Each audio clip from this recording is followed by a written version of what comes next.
Welcome to the Sacred Window podcast. I'm your host, Christine Devlin Eck. Here at the Center for Sacred Window Studies, we explore and expand on conscious postpartum care. We navigate the overlap of caring for others and caring for ourselves. We honor the transitions, not only in giving birth, but in being alive. Welcome to the conversation. And I will never be the same again. Hello, welcome to the Sacred Window podcast. I'm Christine Eck. I am so happy to be here today with another beautiful friend and guest. Stephani Peers is back on the Sacred Window podcast. Stephani and I have been working on an upcoming event that bears a little bit of preparation and attention because it's a really special, unique opportunity that we are hosting. Real quick, I will introduce Stephani. Stephani is the founder of Empowered Mama. She is a divine feminine embodiment coach, a Kundalini instructor, an Ayurveda health coach, and postpartum caregiver. Stephani is originally from Canada. She lives in Mexico, and she's a mom to 3. Stephani is going to be leading a forgiveness workshop coming up with her Kundalini background.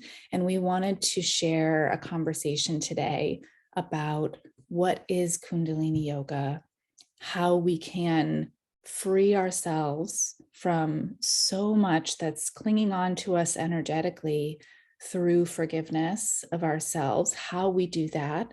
And I'm just really excited to have this conversation. I think that feelings of guilt, feelings of shame are pervasive, and there's something that every human has in some respect. And there's so much that we can't actually do anything about that's come into our experiences throughout life. And yet we often are giving ourselves a really, really hard time about things that are in the past. And how do we move through that and create the goodness that we know is possible, the goodness that we know is within us, even though these things have happened that we may not love about ourselves.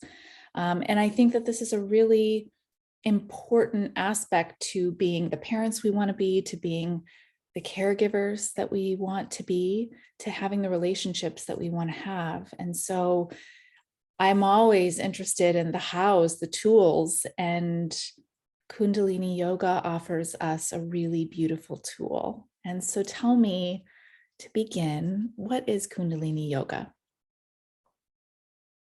Yeah, so Kundalini yoga is it's very different from Hatha yoga in the sense that, yes, we move with the breath, but it's a very prescriptive type of movement.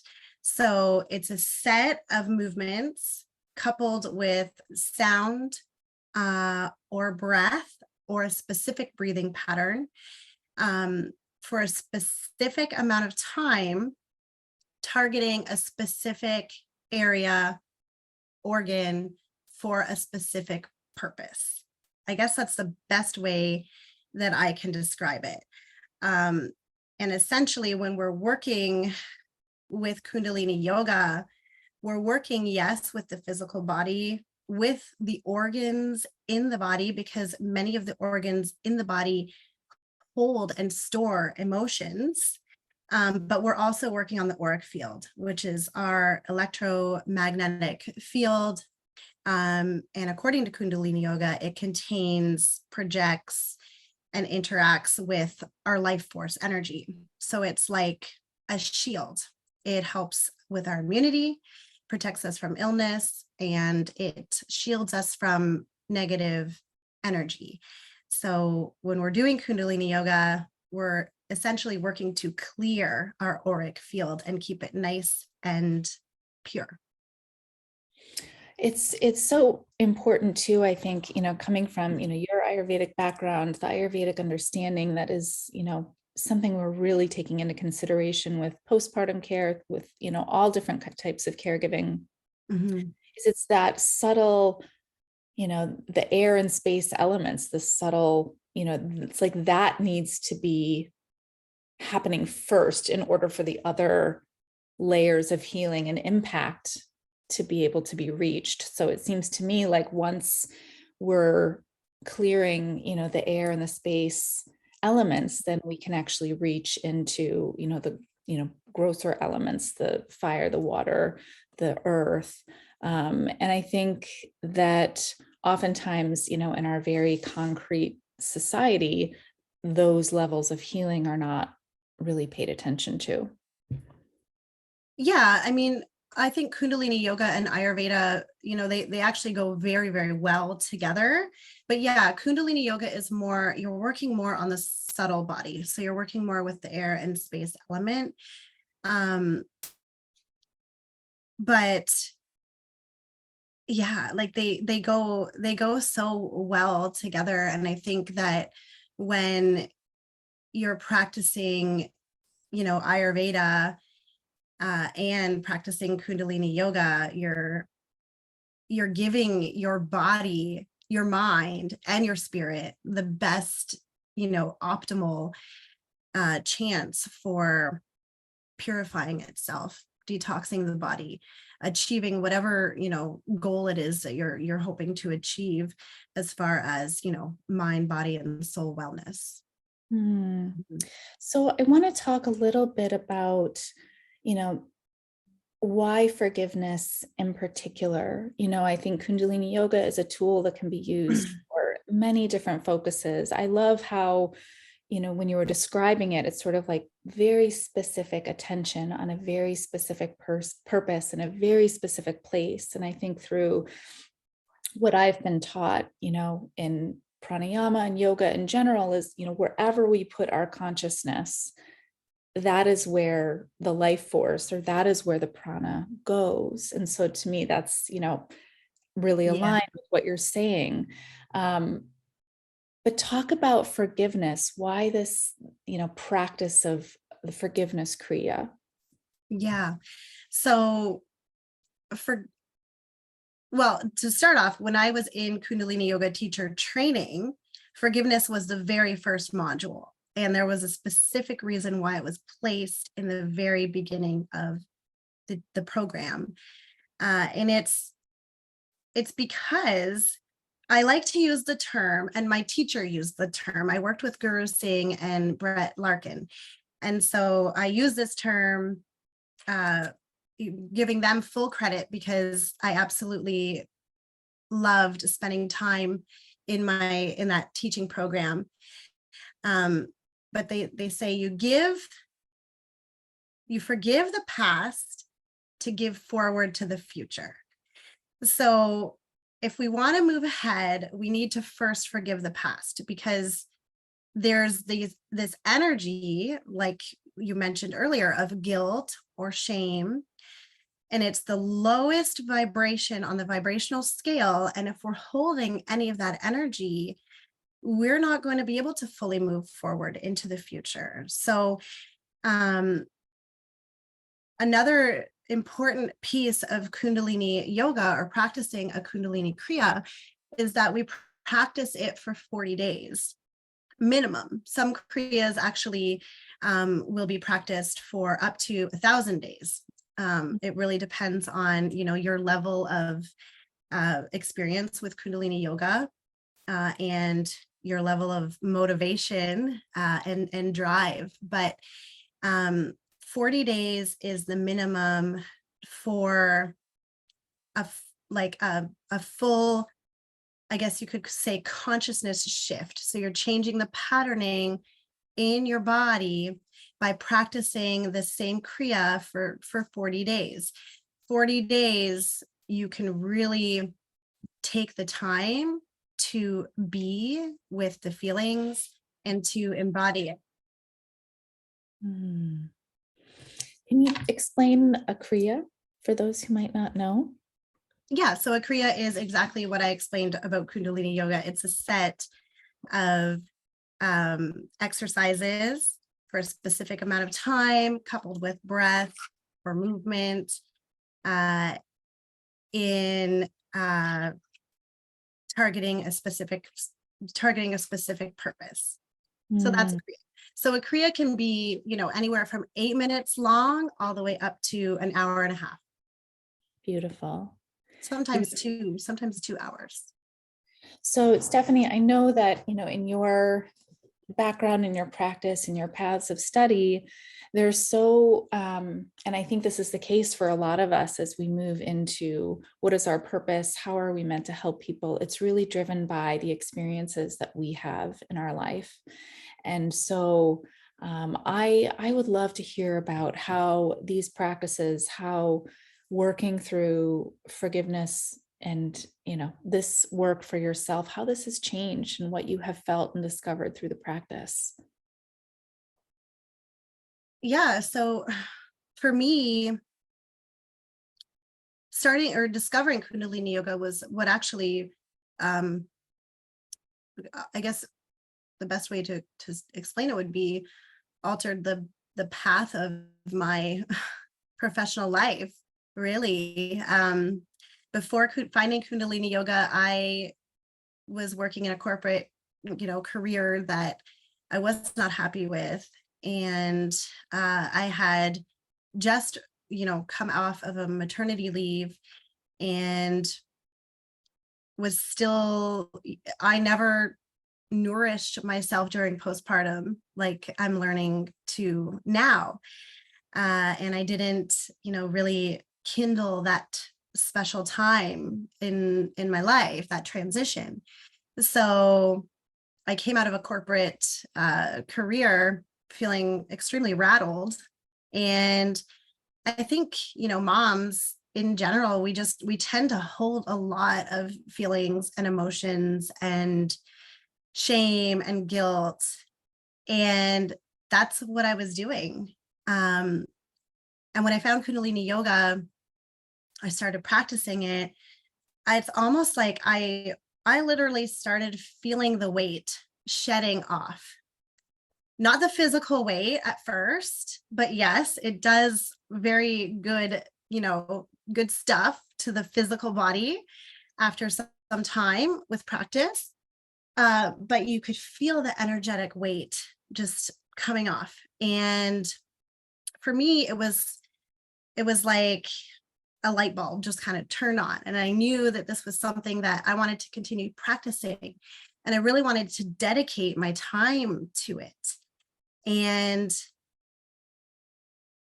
for me, it's so important to have this conversation with other moms, because we feel as moms that it's like our duty and our obligation to just dedicate our time to raising our children, and we forget about ourselves. It's like we kind of lose ourselves. We lose pieces of ourselves along the way until we don't even know who we are anymore. At least that's where I was. Mm-hmm. And so my journey since finding Kundalini yoga has been like picking all those pieces back up and figuring out who I am, and then going all the way back to my childhood, like my inner child. Now I got to do the inner child healing. So Kundalini yoga is like that perfect, how do I explain? It's like that perfect, it's like, it just brings you go to the mat, and that's your time. That's your space. It's your time to embody whatever it is that you want to dedicate yourself to. That's your time. And that's what Kundalini yoga is to me. It's that spiritual piece that I was missing in my postpartum years, which, I had 3 children. So that was a lot of time that I spent feeling extremely overwhelmed, exhausted, tired, guilty, and shameful. And honestly, guilt and shame, we say they're feelings. Yes, they are feelings. They are emotions, but we choose them. We hold on to them, and we hold on to them because we want to continue punishing ourselves, because there's a piece inside of us that we're not yet willing to look at. And so practicing Kundalini yoga consistently will really bring that up so that you can look at it and then release it. Hmm. Did that answer your question? Because I kind of went off on a little bit of a Answered so tangent many there. amazing questions, Stephanie. But I also feel just, to get in there with you, it kind of comes back to this social problem, this cultural problem we have of leaving new families out to just be out there and figure it out. And this complete disillusionment that we're able to just handle it by ourselves. There's so many instances and this ripple effect of, oh, I didn't have help, or I didn't have support, or I didn't have awareness about X, Y, and Z.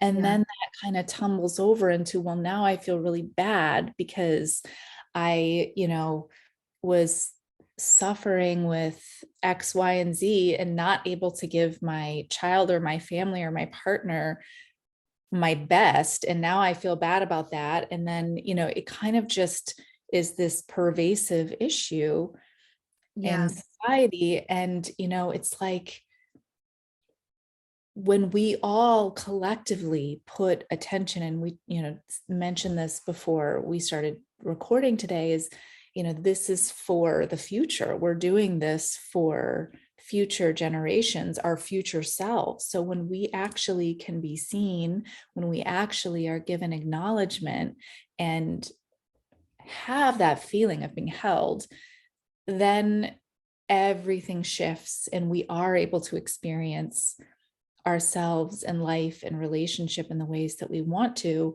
But, in the meantime, it's like finding those practices that, like you said, you arrive on that mat and that time is for you. It's only for you to put your attention on what is feeling out of balance, what you want to feel differently about, what you want to heal.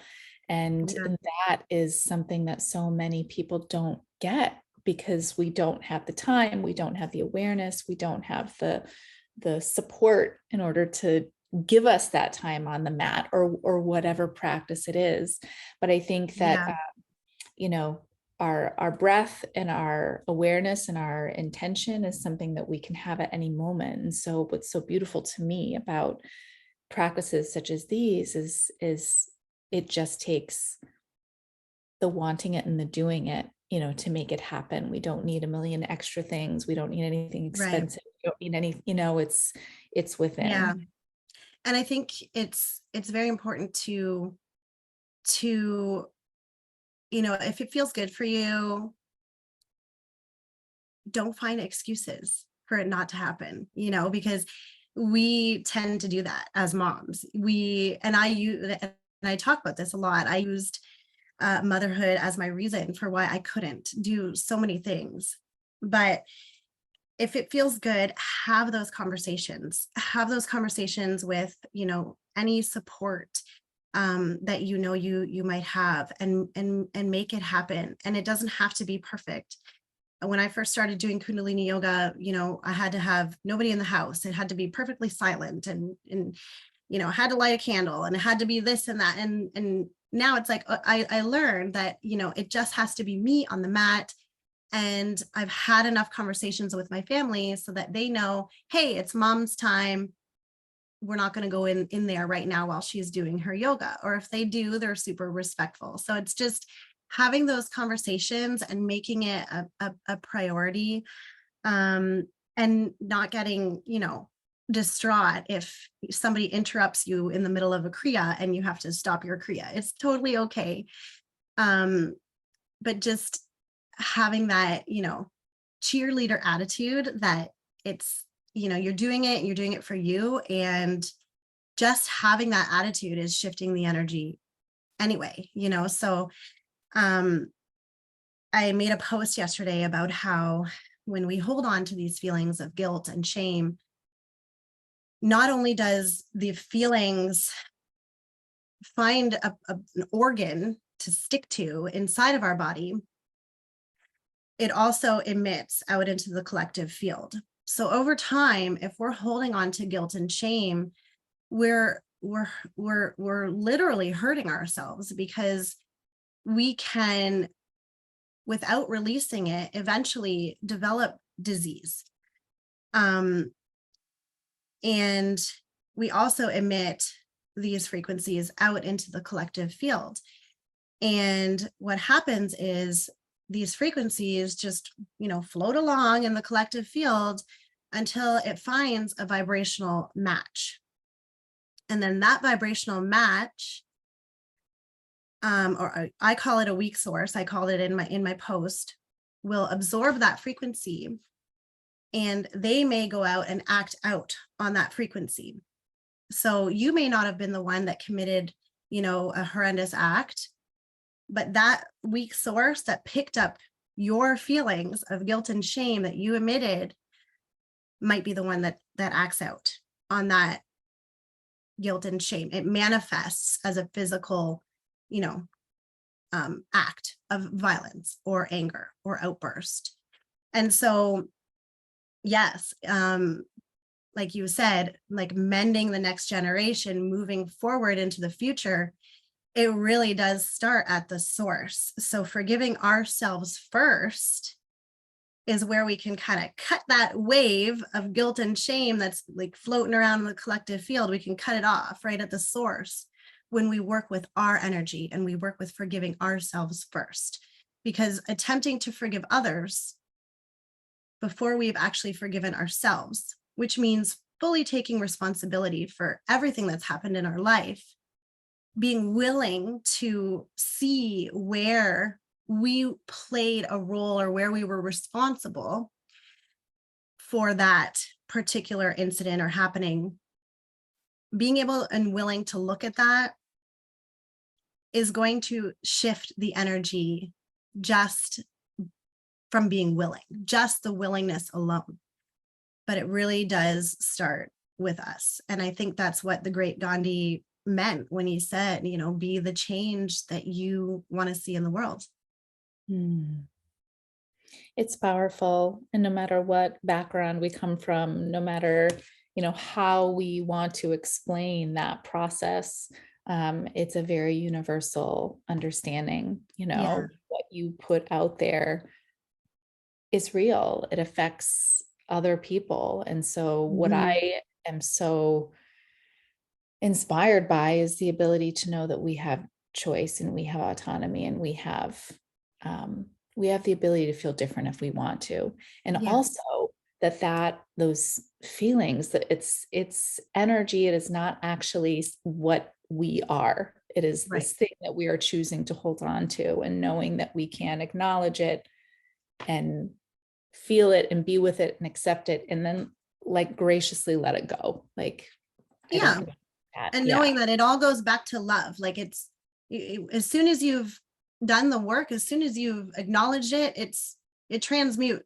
and it goes back to a source, which is love.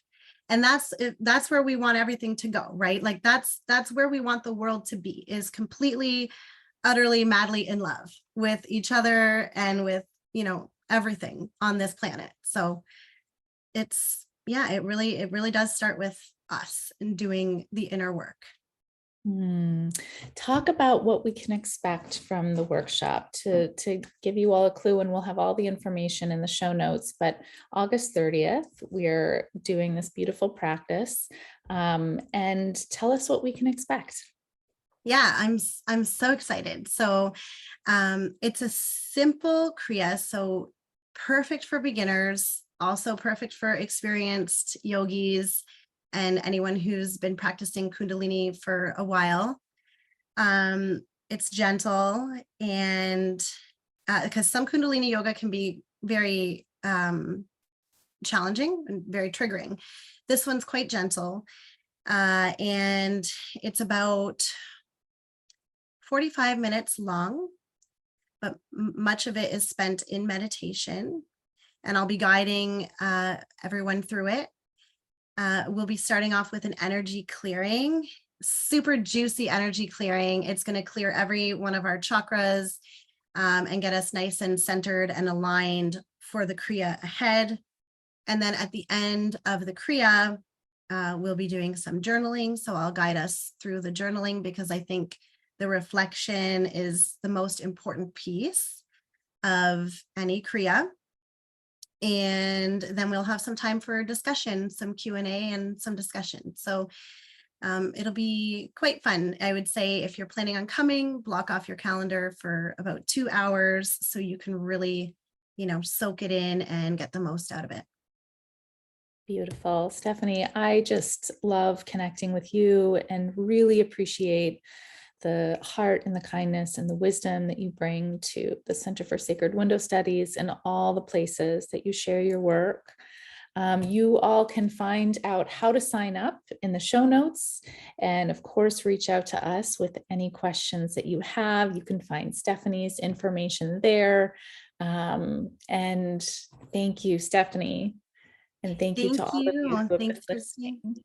Of course, such a pleasure, and we'll see you all soon. See you there.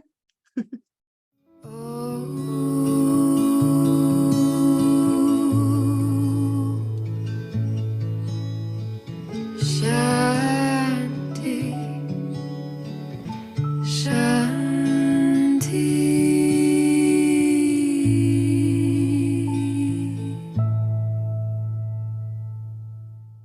The Sacred Window podcast is brought to you by the Center for Sacred Window Studies. You can visit us to find out more about our online training and mentoring programs, plus resources and products for and about the sacred postpartum window at www.sacredwindowstudies.com.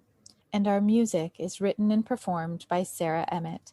You can hear more of Sarah's music by visiting www.sarahemmett.bandcamp.com.